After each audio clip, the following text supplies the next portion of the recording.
perikanan itu mungkin. Oke, lanjut ya. Mungkin kelak ingin menjadi apa ya, abdi negara di pelabuhan perikanan gitu ya. Kalian pasti harus mempelajari jadi oceanografi. Mungkin ada juga yang saya tertariknya di lingkungan nih. Kalian pasti juga akan berhubungan dengan hidrooceanografi. Saya kasih contoh deh, saya kasih contoh yang berhubungan dengan perikanan ya atau lingkungan. Contoh pertama, potensi upwelling sebagai pendeteksi tuna. Jadi kalau ada adik kelak ingin belajar tentang perikanan tuna atau perikanan cakalang ya, salah satu caranya adalah dengan pelajari upwelling. Upwelling itu untuk penentuan sebanyak apa ikan di situ. Dan itu harus pelajari arus, gelombang. Jadi kelak misal ada adik pengen TA-nya atau penelitiannya atau praktikumnya di daerah tangkapan tuna, eh, mungkin hidrooceanografi ini akan berguna. Juga mungkin pertambakan, misalkan pertambakan di wilayah laut ya, misalkan kayak udang atau pertambakan garam. Adik-adik harus memahami tentang pasang surut. Dengan memahami pasang surut, eh,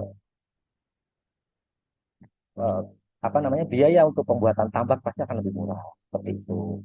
Juga untuk mungkin terumbu karang atau mungkin studi-studi kelayakan. Nanti kita akan bedah lebih jauh. Yang kedua, industri pertambangan ini juga pekerjaan yang pernah saya dapatkan 5 sampai 6 tahun terakhir.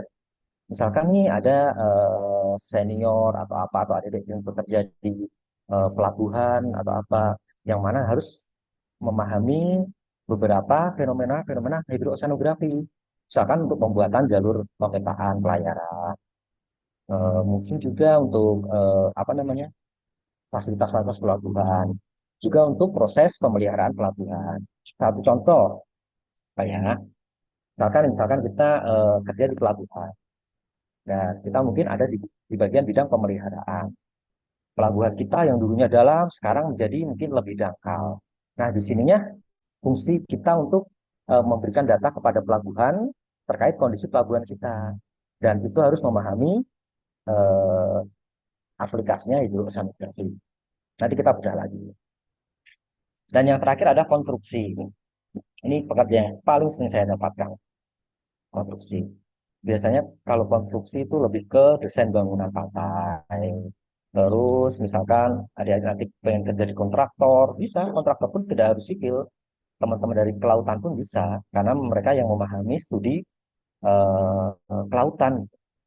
Misalkan sebuah instansi atau perusahaan swasta yang membuat pelabuhan di situ. Mereka harus apa sih untuk pertama kali membangun? Tentu data dasarnya adalah dari kita.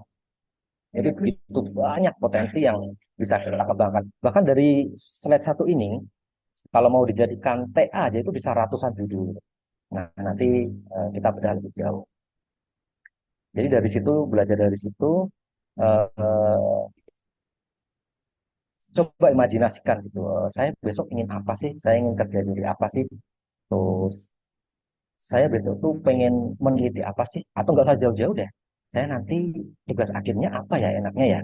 Nah, dari situ belajarlah dari fenomena hidrografi awal. Oke, Ibu lanjut.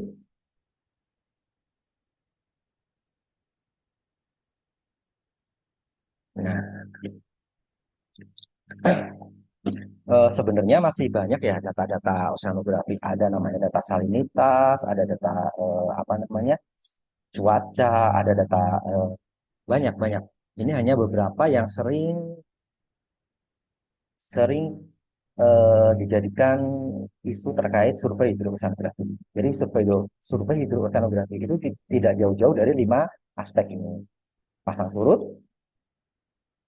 arus, arus laut, ya, pergerakan arus laut, gelombang, batimetri atau kedalaman, dan yang terakhir adalah transport sedimen. Ini kita bisa hubungkan ke semua, mulai dari biologi, bisa dari ekologi, bisa dari fisika, bisa dari kimia perairan, bisa, tapi tidak jauh-jauh dari 5 aspek ini. Pasang surut air laut, arus laut, gelombang perairan, batimetri, transport sedimen.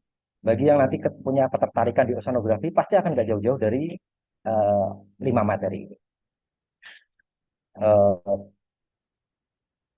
Meskipun memang beberapa hal kebanyakan lebih ke poin 1 dan poin 4. Itu kenapa nanti kita materinya akan lebih banyak situ. Poin pasang surut air laut dan poin batimetri atau poin kedalaman. Nanti mungkin kalian akan semester 3 atau semester 4 ini akan mendapatkan.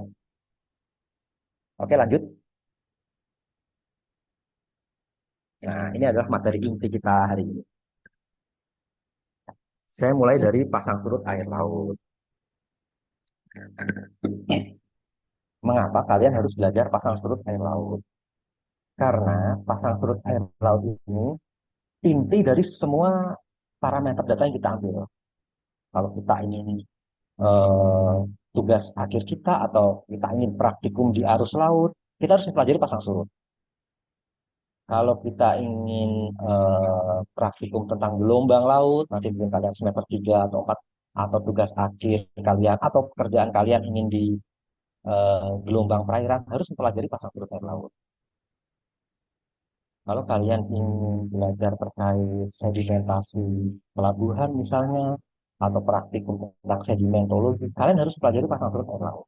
Semua, semua aspek yang berhubungan dengan data-data hidroceanografi harus didahulukan dengan mengukur pasang surut air laut.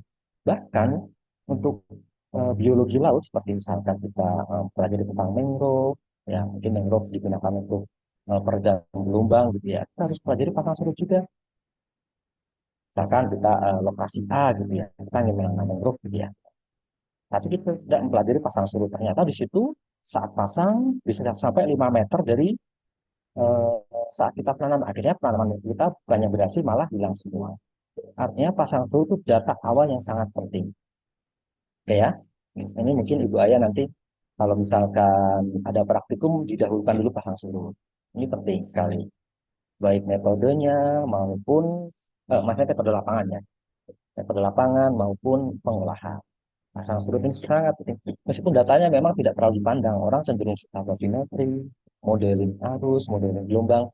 Padahal pasang surut adalah processing awal. Jadi kalau kita modeling arus, modeling gelombang, eh, kedalaman batimetri, dan transport sedimen harus processing dari pasang surut. Metodenya kita bahas nanti ya. Oke, itu yang sering kita pertanyaan nanti aja ya Ibu Ayah ya. Yang kedua adalah arus laut. Arus laut. Arus laut adalah, oh ya pasang surut itu perubahan periodik ya. Jadi pasang surut itu eh, definisi banyak lah. Kita bisa cari di internet definisi di paper apa. Tapi simpelnya itu perubahan tinggi rendahnya permukaan laut. Dari berbagai eh, apa namanya dari berbagai akibat dari faktor misalkan ada juga faktor dari gravitasi bumi atau dari gravitasi planet-planet sekitar seperti bulan atau matahari. Tapi sifatnya periodik, artinya apa? Artinya setiap tahun kurang lebih sama. Jika di bulan Agustus pasangnya setinggi ini, kemungkinan besar tahun depan juga kurang lebih sama. Nah, nanti kita pelajari di materi khusus pasang surut. Oke, yang kedua adalah arus laut. Arus laut ini sering saya dapatkan proyek-proyek arus laut. Kalau kalian ingin bergelut di hidroceanografi, kalian harus mempelajari arus laut. Kalau ingin kerja di instansi swasta yang ini yang misalkan kayak Freeport, misalkan kayak harus memahami pergerakan dalam masa air atau arus. Ini teman-teman saya yang di eh, apa namanya di Undip di oceanografi ini kebanyakan kalau mereka bekerja di swasta di instansi-instansi yang cukup ini ya kompeten tuh harus memahami terkait fenomena arus karena fenomena arus ini fenomena utama yang terjadi di pelabuhan atau biasanya perusahaan-perusahaan besar kan pasti punya dermaga ya. Nah, kalau kalian ingin bekerja di instansi yang seperti yang besar seperti itu, fenomena pergerakan arus ini bisa sangat berguna gitu kalau kita pahami. Contohnya seperti apa? Contoh ini navigasi pelayaran aja satu. Biasanya perusahaan besar itu kan pasti mereka punya tongkang sendiri, mereka punya kapal sendiri. Nah, mereka akan menggunakan kita sebagai tenaga ahli untuk minimal membuat jalur saya itu harus berlayarnya lewat mana ya Mas? Apakah lewat sini bisa? Apakah harus lewat daerah daerah tangkapan sini atau lewat lewat lewat mana biar kami itu bisa efektif. Di situ peran kita ada di situ. Terus modeling transport sedimen. Perusahaan itu nggak mau dong apa namanya pelabuhan mereka baru bangun setahun sudah tidak bisa digunakan karena sedimen masuk banyak di situ. Kalau kalian ingin bekerja di tempat yang instansi yang seperti itu, pemahaman terkait arus yang membawa sedimen itu harus benar-benar kalian kuasai. Misalkan kita ingin bekerja di pelabuhan perikanan nih, di instansi instansi pemerintah, misalkan di pelabuhan kan banyak ya, ada pelabuhan-pelabuhan di ada pelabuhan perikanan samudra, tepatnya di Jakarta atau tepatnya di Medan, ada pelabuhan perikanan kecil, ada pelabuhan itu harus memahami kondisi arus juga. Kita bisa menginformasikan ke nelayan kondisi arus saat musim ini ada terbaik untuk mencari ikan. Kondisi arus seperti ini sangat membahayakan. Nah, disitulah fungsi kita sebagai tenaga ahli untuk mengaplikasikan ilmu kita gitu, terhadap masyarakat. Bisa juga saat kita belajar arus itu untuk mengevaluasi kondisi pelabuhan kita. Pelabuhan kita ini sudah masih layak atau tidak ya? Mungkin desain pelabuhan kita sudah tidak layak nih karena desain pelabuhan kita tuh membuat kerusakan di samping-sampingnya.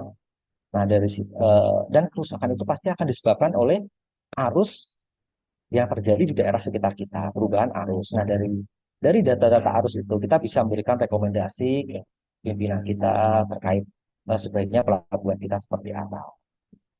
Jadi itu ya, pemahaman akan arus laut itu sangat penting bagi pekerjaan kalian. Tapi untuk mengetahui data arus kalian harus melalui pasang surut. Nah, disitulah pentingnya pasang surut. Artinya, meskipun pasang surut ini mungkin akan saya ulang-ulang terus pasang surutnya. Karena pasang surut itu akan berhubungan dengan semua data yang kita ambil. Jadi, untuk memahami arus, pada akhirnya kita harus mempelajari pasang surut. Karena kondisi pelabuhan di saat pasang, misalkan, atau kondisi perairan di saat pelabuhan, kondisi perairan kita di saat pasang, dan di saat surut itu akan mengalami arus yang berbeda. Mungkin saat pasang arusnya akan dari timur ke barat, tapi ternyata saat surut dari utara ke selatan. Nah, dari situ paham ya pentingnya pasang surut. Kalau kita ke lapangan hanya mengambil arus saja, data kita nggak akan berguna. Jadi pasang surut memang sangat penting buat kalian kelak.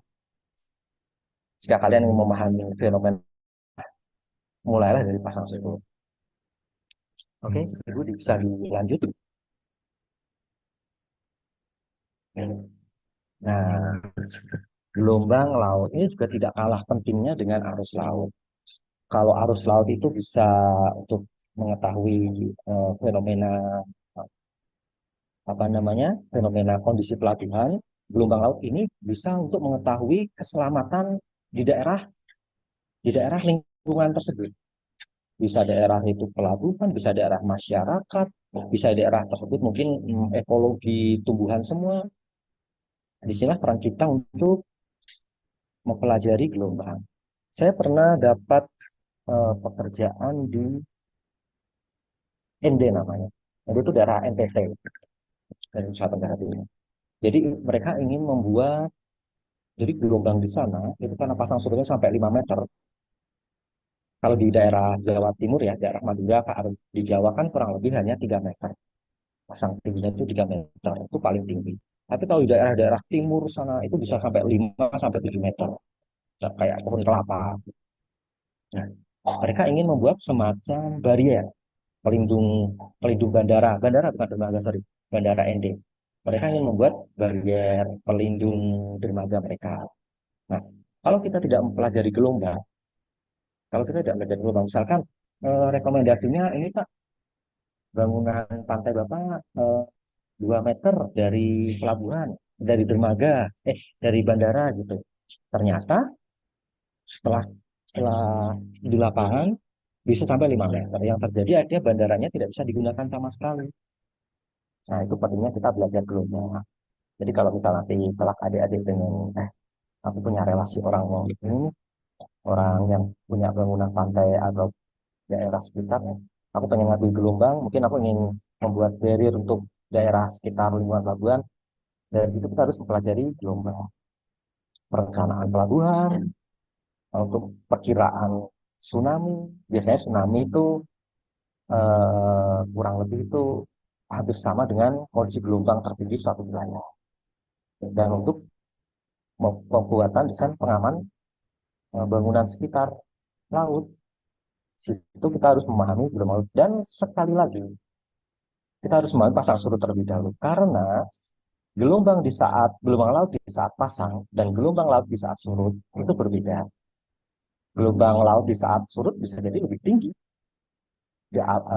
bisa lebih tinggi daripada pasang.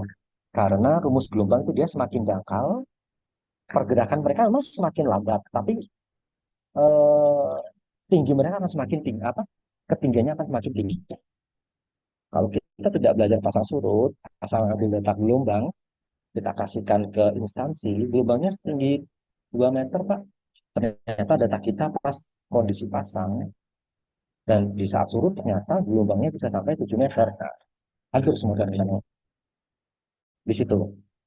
Nah, tahu ya arah-arah arah mau kemana, maksudnya apa yang kita inginkan, nanti akan berhubungan dengan apa yang kita ukur di lapangan. Setelah di mulut, transport sedimen. Nah, transport sedimen ini penting untuk mengetahui pergerakan sedimen. Ini tidak harus bangunan pantai sih. Ini fenomena-fenomena fenomena-fenomena yang sering terjadi di eh, yang saya tahu sebagian besar malah di Laut Jawa Utara.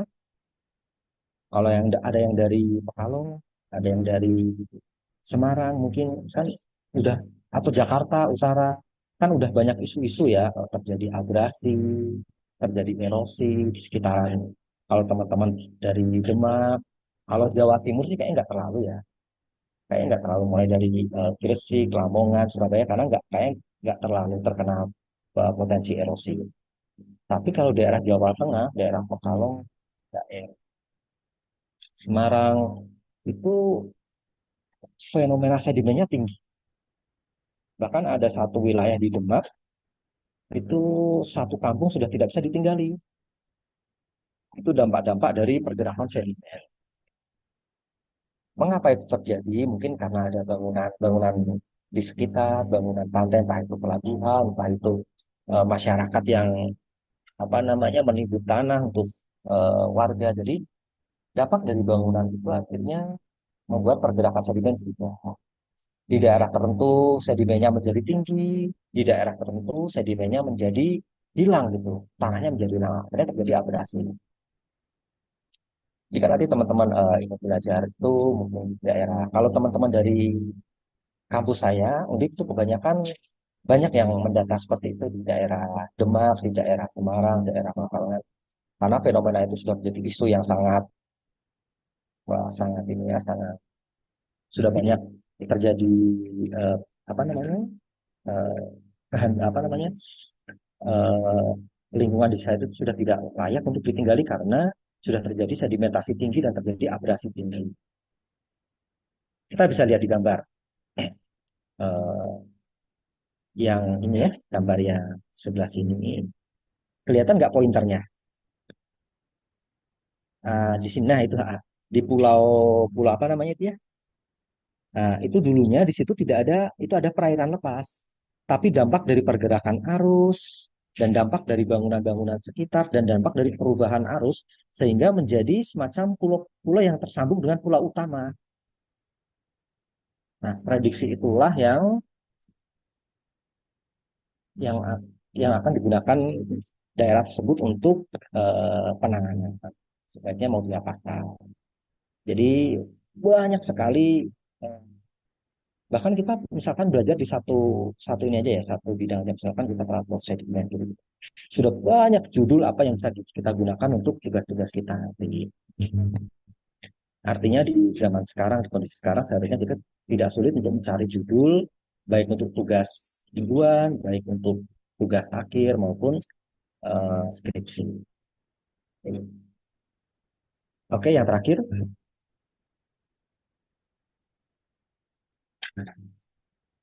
ini tuh hmm, jadi total pekerjaan saya ada mungkin 70% itu adalah batimetri. Batimetri adalah karena batimetri ini data yang paling apa istilahnya ya, yang paling dibutuhkan di semua di semua baik pelabuhan, baik lingkungan di sekitar laut. Mau pelabuhan perikanan, mau pelabuhan kecil, mau pelabuhan besar, mau instansi swasta yang membangun di daerah laut, pasti mereka butuh data kedalaman. Oh ya, batimetri kedalaman ya. Survei survei kedalaman itu dinamakan batimetri. Hampir semua pelabuhan perikanan di Jawa itu saya ukur. Mulai dari Banten, Jakarta, nih jam-jaman Cirebon, terus Pekalongan, Tegal. Karena dan itu selalu diupdate setiap tahun, harus diupdate setiap tahun karena pergerakan terus dan pergerakan sedimen akan membuat kedalaman di wilayah tersebut berubah-berubah. Ada di masa tiba-tiba jadi dalam pelabuhan mereka. Kok jadi dalam ya? Karena pergerakan sedimen mereka keluar. Ada juga yang tiba-tiba menjadi dangkal. Nah, proses-proses tersebut yang kita dan lagi-lagi sekali lagi untuk mempelajari batimetri atau kedalaman perairan kita harus membutuhkan data pasang surut. Sekali lagi data pasang surut kita butuhkan karena tentu dong saat kedalaman, saat pasang, saat surut pun beda. Misalkan ada pelabuhan, Mas mau diinformasikan Mas pelabuhan saya seperti apa? Mas mau diinformasikan apa namanya? Mungkin jangan pelabuhan terus ya. Apa ya? Sungai ya, muara. Muara sungai di daerah saya seperti apa ya? Apakah perahu bisa keluar masuk dari sungai ke muara? Setelah kita data, oh bisa Pak, ternyata datanya kedalamannya cukup bagus kok. Di situ kedalamannya 3 meter. Oh, terima kasih. Ternyata 3 meter itu di saat pasang. Di saat surut tidak ada airnya sama sekali. Karena data kita tidak berguna.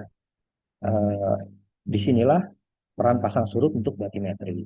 Jadi kalau teman-teman ingin, ini batimetri mungkin nanti akan banyak kita bahas. Karena request dari Ibu Aya nanti mungkin akan ditanyakan ke batimetri dan pasang surut. Gambar yang di sini tuh ada gambar yang pertama itu gambar pelabuhan di Jakarta. Mereka mengalami pendangkalan dikarenakan kondisi arus. Tapi biasanya kan mereka tidak meminta data arus, ya. Mereka hanya untuk mengetahui kedalaman laut kita ada berapa sih, Mas? Kedalaman pelabuhan kita ada berapa sih? Dan yang di sisi tengah itu ada Cirebon. Cirebon juga sama. Mereka yang mengetahui. Cilacap, sorry, sorry. Ini saya surveinya kayaknya bareng sama teman-teman ini deh. Sama teman mahasiswa dari Trunojoyo itu. Mereka kayaknya mereka di sana semacam kayak PKL. Tapi tidak tahu kelanjutannya seperti apa. Jadi pihak pelabuhan setiap 2 tahun, 3 tahun itu mereka meminta data ini. Dan ini adalah pekerjaan kita. Kalau kita misalkan eh, kerjanya tidak swasta terus ya, kita ingin jadi PNS deh, instansi, instansi Kementerian Perikanan, dan kita ditempatkan mungkin di pelabuhan A atau di pelabuhan B. Pasti akan ditanya seperti itu, oh masnya dari kelautan, dari oceanografi ya, berarti pasti bisa mendata kedalaman perairan, pasti akan ditanya seperti itu. Jadi kalau kelak kalian ingin bekerja di sub bidang seperti ini, ada baiknya dari sekarang gitu. Oh, saya kayaknya harus belajar batimetri deh. Misalkan saya ingin kerja di swasta aja deh. Saya ingin kerja di mungkin Freeport. Nah, Freeport itu kan mereka selalu mengupdate kondisi arus perairan mereka. Karena eh, mereka cenderung membuang hasil limbah meskipun limbahnya udah ini ya, limbahnya sudah layak untuk dibuang ya. sampai kemana limbah mereka. Nah, seperti itu potensi arus harus kita ukur. Atau mungkin kita di pelabuhan ini, kita kerja di swasta atau instansi yang bangunannya mungkin di samping laut, di dekat-dekat laut. Nah, di situ kita akan biasanya akan ditanya terkait, Mas, kira-kira laut di sini aman nggak ya dibangun perusahaan saya? Kira-kira gelombangnya bisa menghancurkan daerah-daerah sekitar ini tidak ya? Atau misalkan eh, perlu nggak ya pengaman seperti apa yang harus kita tahu agar tempat kita harus belajar dengan baik dan semua parameter bahkan parameter kimia ya seperti misalkan kayak salinitas apa juga harus mempelajari pasal surut.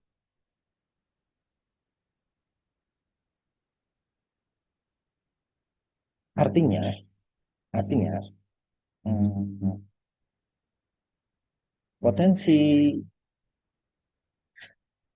potensi hidrooceanografi baik di dunia kerja kita ataupun setidaknya di ke depan kalian akan menjadi apa, nggak harus di kelautan ya, itu sangat tinggi. Bahkan banyak teman-teman dari, saya tahu di sana ada nggak teman-teman dari teknik, teman-teman dari eh, geografi, geodesi, itu sekarang sudah mulai mempelajari kelautan.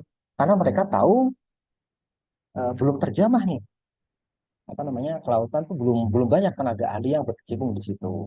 Tenaga-tenaga ahli yang saya kenal itu malah kebanyakan lulusan dari teknik, lulusan dari geodesi, bahkan lulusan dari lingkungan pun belajar pasang surut, belajar tentang arus, belajar. Jadi sangat disayangkan gitu kita yang harusnya ini daerah kita ini, laut ini daerah kita, tapi kita hanya sekedar yang penting saya dapat nilai bagus, yang penting saya lulus.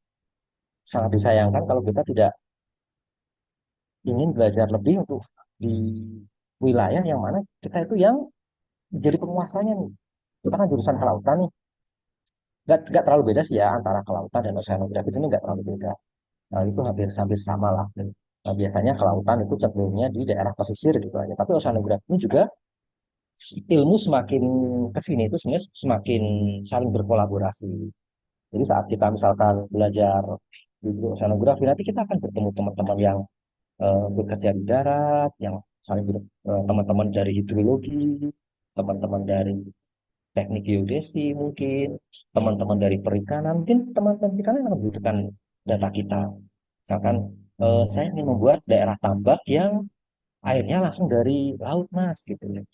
Bisa nggak diukurkan pasang surut daerah sini? Apakah ketinggiannya itu bisa mencapai tambak kita? Teman-teman perikanan kan juga butuh bantuan kita. Itu untuk materi hari ini.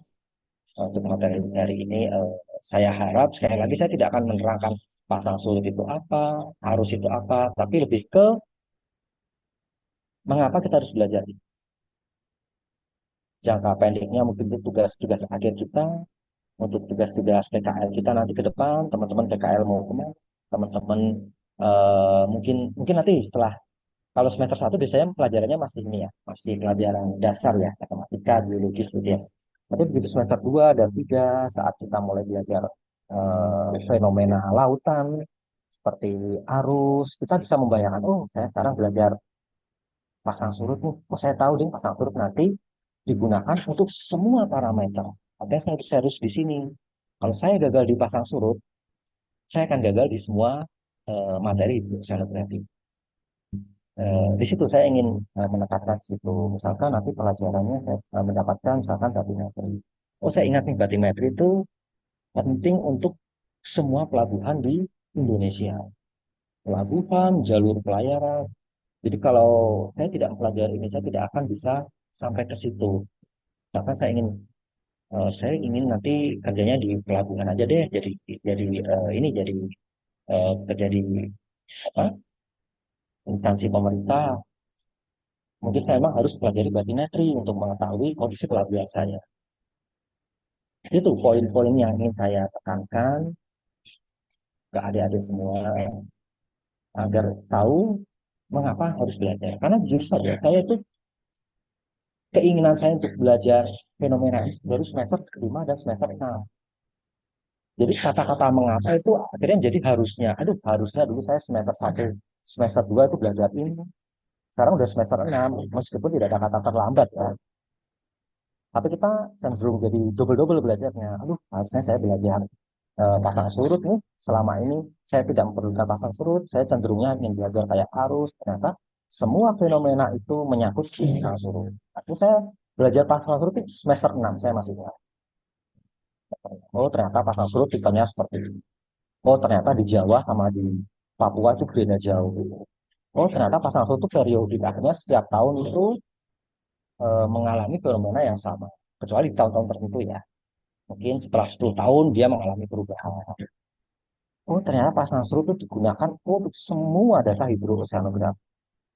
Artinya data saya tidak akan berguna kalau saya tidak menggunakan pasang surut. Meskipun tidak terlalu menjadi acuan hasil hasil kerja kita, tapi pasang surut itu menjadi parameter untuk tentukan data kita itu benar atau tidak. Itu itu Ibu ya, mungkin next next ini udah tidak ada slide kayaknya. Mungkin ini sebenarnya saya rencanakan untuk tugas sih, tapi mungkin sebelum tugas ada yang mau ditanyakan.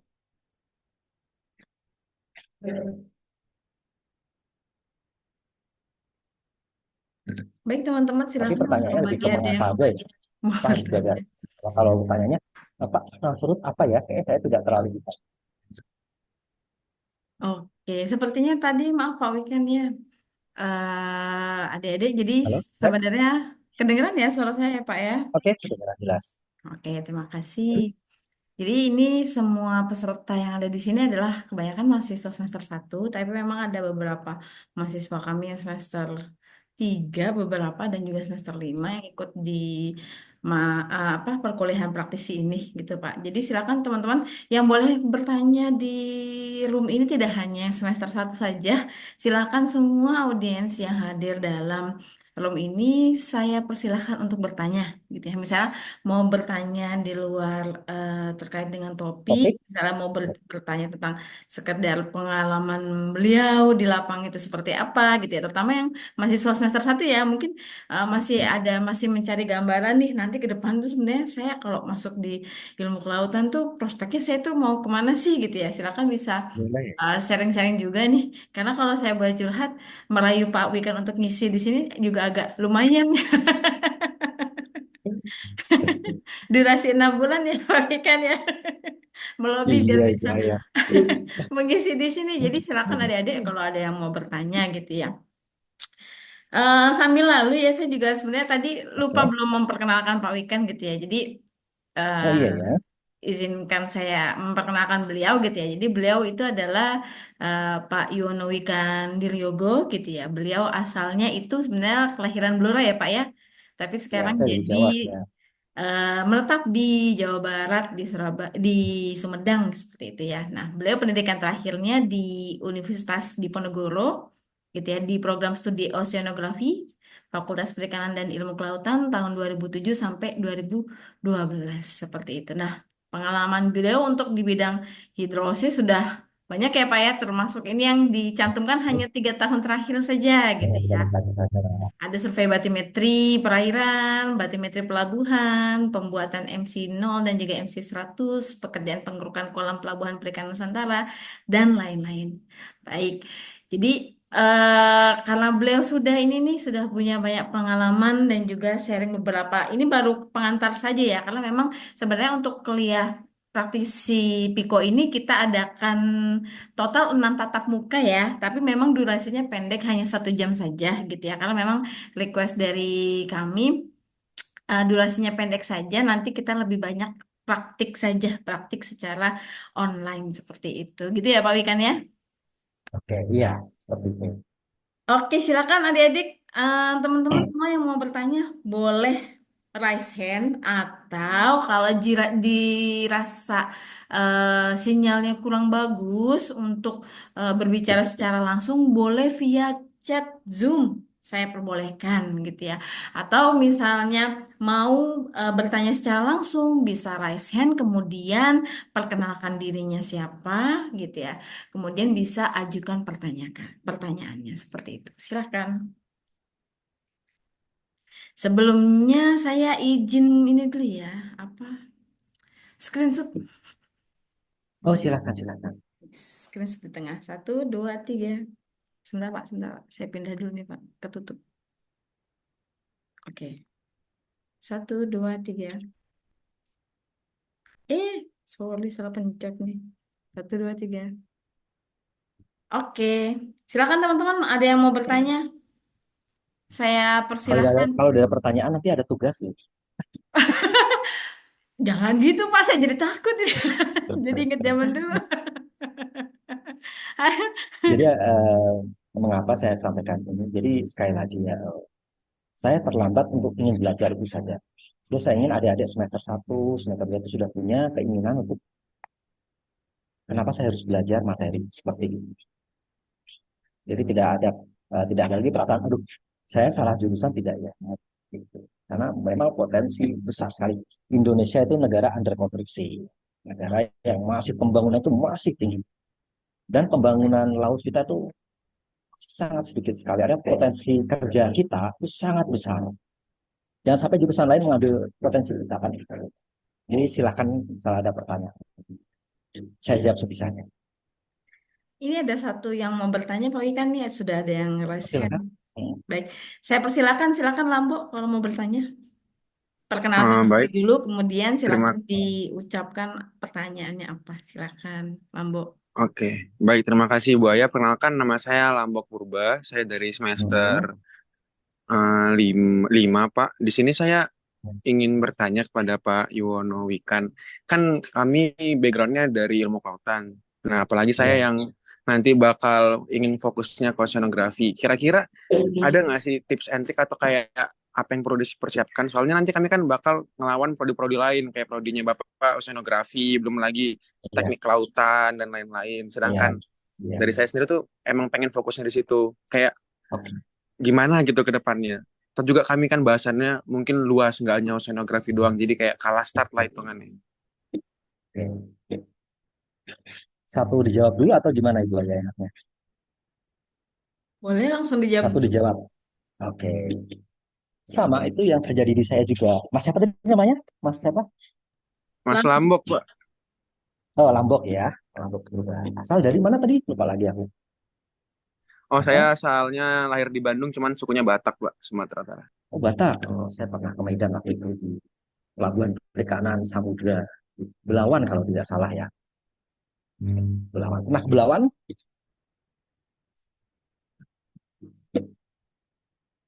Oh, kedengeran nggak? Kedengeran ya? Oke, sebenarnya itu juga yang terjadi di saya waktu awal kuliah dulu. Kebetulan Ibu Ayah itu juga teman satu angkatan saya. Jadi meskipun saya oceanografi dulu, jurusan oceanografi tidak ada. Dia hanya sebagai prodi. Dan itu campur aduk jadi satu antara kelautan. Belum materi-materi kita kadang juga kita kuliahnya ke perikanan, jadi masih umum. Terus langkah kita gimana? Itu saya temukan jawaban itu di semester 7. Di semester 7 saya sudah sering diajak dosen ke ini ya, ke survei kemana-kemana. Itu saya sangat menyenangkan buat saya waktu itu. Karena bayangkan waktu itu mahasiswa udah dibayar sama dosen ya, mahasiswa dibayar waktu itu per day itu kalau nggak salah 200.000 di tahun 2011-an. Jadi 10 hari itu 2 juta, itu senangnya banget. Jadi saya belajar. Mau segeneral apapun jurusan saya, mau saya mau tabrakan dengan elektro, mau apa, yang penting saya harus menguasai beberapa hal. Saya harus misalkan, oh, oke lah saya jurusan kelautan, nanti saya dapat materi A, I, A, B, C, D, E, F, G, nggak apa-apa. Yang penting pertama ketertarikan, saya tertarik nanti kemana ya. Oke, saya tertariknya. Oke, kalau mungkin kita juga belum ada bayangan nih, kita tertarik mana. Kita ingin kerja di mana itu dulu aja, impian kita. Saya ingin kerja di PNS aja deh, instansi pemerintah. Biasanya PNS kalau kelautan, perikanan itu cenderung di pelabuhan. Artinya saya harus memahami fenomena pelabuhan. Jadi mulailah belajar dari apa yang kalian inginkan kelak dulu. Dan asah skill kalian di situ. Kalian tidak harus kuliah tidak harus memahami semua, tidak harus. Saya 21 provinsi itu sebenarnya hanya memahami batimetri, pasang surut, dan sedikit fenomena hidrosonografi aja udah. Tapi saya kuatkan di sektor yang saya inginkan. Saya ingin jadi surveyor. Artinya hal-hal yang berhubungan dengan surveyor harus saya kuatkan, entah itu dari pelajaran dosen, kan nanti ada metode oceanografi biasanya ada, entah dari praktikum. Saya dulu suka praktikum tuh, meskipun kuliah saya hancur tapi saya praktikum suka, atau dari senior senior atau dari dosen. Sering saya menawarkan ke dosen misalkan ada ini dong, misalkan ada apa namanya, misalkan ada penelitian apa, dosen tuh kalau penelitian istilahnya apa ya, itu saya pengen ikutkan gitu. Nah, karena ada proyek-proyek dosen di karena saya ingin mengasah skill surveyor saya. Tidak peduli kamu mau jurusanmu nanti belajar apapun, tapi eh, kuatkan di hal yang kamu suka. Di situ kan kamu bisa bersaing dengan jurusan apapun, bisa bersaing dengan fakultas apapun. Oceanografi di UDIK juga cenderung masih muda, baru kemarin, tapi ya kita masih survive sampai hari ini. Jadi itu solusinya. Kamu tidak perlu melihat, aduh jurusanku ini masih belajar apapun, nggak penting. Belajar aja semuanya. Nanti di satu titik, oh aku ternyata ingin ingin ini nih, ingin kerja ini, ingin TA ini. Nah, skill itu, keinginan itu dikuatkan di situ. Nanti akan jadi kalau kamu lulus, siapa tahu kamu jadi tenaga ahli di situ. Karena kelak ke depannya sistem Gen apa nih kalian ya? Ini cenderung akan skill-skill ahli aja yang dibutuhkan. Skill itu akan skill. Jadi kalau kalian ingin dapat apa, belajar semua apa, malah cenderung nggak terlalu dibutuhkan. Skill yang kamu inginkan itu ada. Yang penting itu belajar dari keinginanmu, kamu ingin jadi apa, dan perkuat di situ. Tak, tidak peduli apapun kampusmu, apapun jurusanmu, yang penting kamu punya kemampuan khusus di bidang. Kalau saya seperti itu. Baik, terima kasih Pak Wikan. Jadi intinya tuh tergantung dari ketertarikan kita ya Pak ya, dan spesialisasi ilmu bener ya Pak ya. Nah, Kita mau dan fokus di mana? spesialisasi berasal dari keinginan kita ke depan seperti apa. Jadi cita-citamu menentukan spesialisasimu. Betul sekali. Nah, ini sudah ada satu pertanyaan lagi Pak dari Narendra ya, Narendra. Silakan Narendra Oke. bisa perkenalkan namanya siapa, Oke, semester kemudian atas lagi ya bertanya nih. diajukan pertanyaannya. Silakan. Baik, mohon izin Bapak, perkenalkan nama saya Narendra Aldewi Dayana. Saya dari semester 1, Pak. Saya izin Oh, bertanya, Pak. hmm. Kan saya dari Prodi Ilmu Kelautan dan saya memiliki Oke, kelihatan. ketertarikan untuk lanjut karir nanti di bidang pertambangan, khususnya Oh, pertambangan migas, minyak dan gas. hmm. Apakah Yes, dari ya. Prodi Ilmu Kelautan itu ada prospek kerja di situ, Pak, di pertambangan minyak dan gas, Pak? Mohon izin untuk pencerahannya, Bapak. Terima kasih. Oke. Boleh saya jawab lagi, Bu Aya? Silakan, Saya silakan. jawab sesuai ini ya, sesuai kehidupan real kita. Di angkatan saya, angkatan Ibu Aya juga berarti ya, itu malah yang ditabang kebanyakan dari ilmu kelautan. Mereka mempelajari modeling, mereka mempelajari biasanya yang paling banyak itu dari keselamatan kerja K3. Jadi K3 perusahaan tambang lepas pantai itu kebanyakan teman-teman dari kelautan. Mereka mengambil sertifikasi keselamatan kerja, ini ya, terus mereka mendaftar di keselamatan keselamatan kerja dulu itu sangat penting ya. Kita nggak sekedar kita mengatur keselamatan, enggak, tapi kita harus memahami fenomena yang ada di sana gitu. Apakah pekerja diperbolehkan kerja seperti ini? Apakah pekerja eh, layak hari ini layak untuk kerja? Di situ tanggung jawab kita untuk bagian perizinan mereka. Itu dari K3 aja, dari keselamatan kerja. Belum yang lain, misalkan kita mempelajari apa nih, tambang yang paling banyak apa ya? Migas ya. Tambang migas dan batu bara itu salah satu yang menyumbang menyumbang eh, apa? meskipun bisa dikatakan limbah ya, limbah, tapi tidak limbah terus limbah. Limbah itu layak dibuang.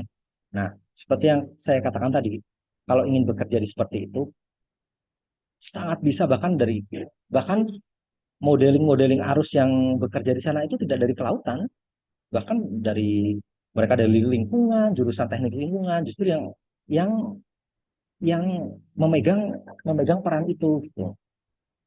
Saya kenal kemarin saya dari PT ini. Dua yang ini. Yang pertama di eh, PT SBI Cilacap. SBI itu kalau tidak salah dia bagian semen. Semen apa namanya? Semen Holcim. Kalian tahu semen Holcim kan? Itu mereka ini tambang kapurnya itu di Cilacap. Tambang kapurnya di Cilacap. Dan mereka punya engineer untuk khusus untuk pemeliharaan pelabuhan. Setelah saya tanya teknik lingkungan yang apa? Yang yang terkait memberikan pekerjaan kepada saya, yang memberikan KAK untuk tugas itu ternyata teman-teman dari teknik lingkungan. Saya ingin tahu Pak, apakah pelabuhan saya ini masih layak di Cilacap, di PT gitu, Holcim. Terus yang kedua, saya waktu di PT EUP. EUP itu kalau tidak salah batu bara itu di Bontang. Saya survei di bulan Agustus. Ya, itu yang menjadi project manager mereka untuk pekerjaan pemeliharaan pelabuhan. Jadi pelabuhan mereka itu setiap 1 tahun sekali harus dikeruk. Itu ternyata dari teknik geodesi. Dari teknik geodesi. Pada itu zonasi kerja kita.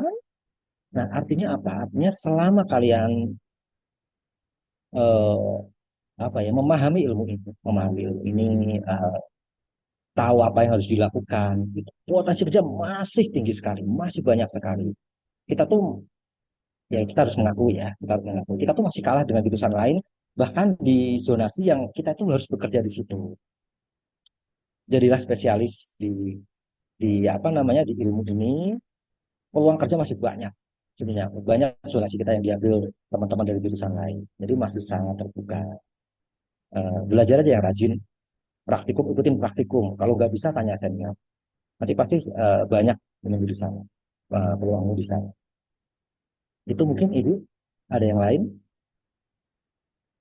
Baik, terima kasih. Narendra tadi pertanyaannya sama Pak Wikan juga jawabannya. Silakan teman-teman kalau ada yang mau bertanya lagi. Mungkin satu pertanyaan lagi nih. Karena ya Yang kerasa nih, terakhir. atau sudah mau jam 12.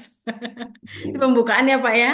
Minggu depan kita Oke, oke. lagi dengan durasi yang sama. Silakan yang mau bertanya. Kalau misalnya terkendala dengan sinyal, boleh via chat tuh. Oke. Sambil menunggu yang bertanya, Ibu nanti saya izin, ini khusus yang semester 1 awal aja ya. Ya, Memberi tugas mungkin nanti tugasnya dimasukkan ke ininya Ibu, ya. boleh ya? Nanti saya masukin ke LMS kami, Pak. Nanti saya kasih Boleh. tugas, Pak. Ya. Tugasnya Makanya. nanti nilainya hanya A dan B nanti kok. Oh, Jadi tugasnya mudah. iya, iya, iya, iya, iya. Silakan yang mau bertanya, Nak, silakan. Jadi memang kalau mungkin teman-teman di sini banyak yang masih, terutama yang masih semester 1 ya, masih membayangkan. Iya, Terkadang mungkin kan kita kita juga pernah menghadapinya ya Pak Wikan ya. sudah Awal-awal kita menghadapi kita masuk bekerja apa ya? oceanografi, apa itu kan, gitu ya. Terutama di keluarga kita yang masih asing. Kalau Pak Wikan mah nggak asing ya, karena Hmm. kakaknya juga ilmu kelautan. Oh iya, kakakku kebetulan kerja di Kementerian Kelautan di KKP, tapi posisinya di Bali. Artinya masih banyak yang di sana ternyata juga di kementerian itu isinya orang teknik, yang orang kelautan perikanan malah hanya berapa Sedikit. persen, Iya, sedikit. betul. Artinya kita gimana ini kita ini? Itu yang daerah kekuasaan kita malah tidak diisi orang-orang. Iya, Artinya banyak adik-adik potensi. Jangan khawatir, banyak sekali. Masih banyak negara laut kok kita nggak dapat kerja di laut. Sangat betul. aneh lah. Betul sekali. Terutama kalau misalnya yang kerasa sekali skillnya bakal terasa tuh ketika kita praktikum ya Pak ya. Oh ya, Kalau ditanya lagi, gak usah ditanya lagi ya sudah berapa lama durasi nunggu pasang surut. Udah nggak kehitung lagi gitu ya lamanya seperti apa gitu. Jadi Tapi benar, hal-hal seperti itu harus pelajari ya. Harus pelajari. Kalau bisa praktikum itu nilai penting, nilai harus kalau bisa A semua.